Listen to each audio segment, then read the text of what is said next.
Magandang araw po sa ating lahat.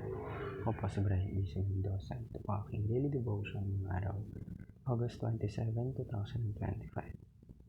Ngayong araw po natin ito ating series which is a 7-hour edition. Specifically, ang topic natin for this day is about revealed will of God.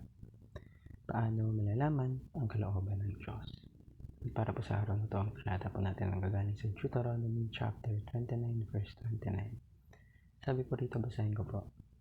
The secret things belong to the Lord our God, but the things revealed belong to us and to our children forever, that we may follow all the words of His law.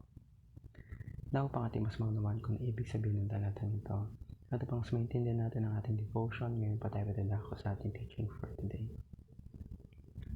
So, ang Diyos po, hindi niyo po tayo iniwan sa kadiliman. Ni-reveal niya po lahat ng kailangan nating malaman.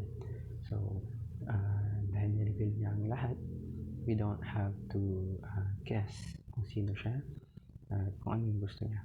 Dahil yung salita niya, ito'y ibibigay sa atin ng katotohanan.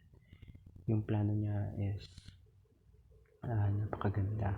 So, from creation po, to new creation, ipinapakita niya yung mga nangyari before, yung history is nasa saklay niya.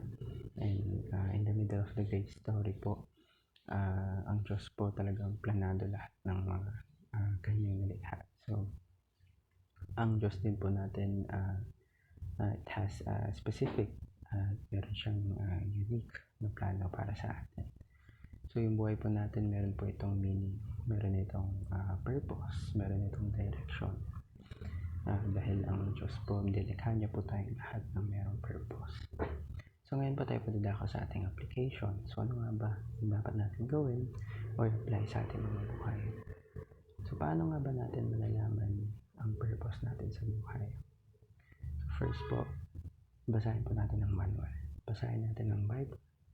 Dahil dito po nakasaad ang katotohanan ng commands ng Diyos, ang mga pangako ng Diyos. Kalawa po, makinig po tayo sa leading ng Holy Spirit. And let's stay close to God's heart because yung Spirit po, ito po ang nag-guide sa atin, sa ating mga buhay. Pangatlo po, magdasal po tayo. Let's pray continually sa lahat ng situation na dinadaanan natin so that yung puso natin it becomes sensitive sa direction na ibibigay sa atin ng Diyos.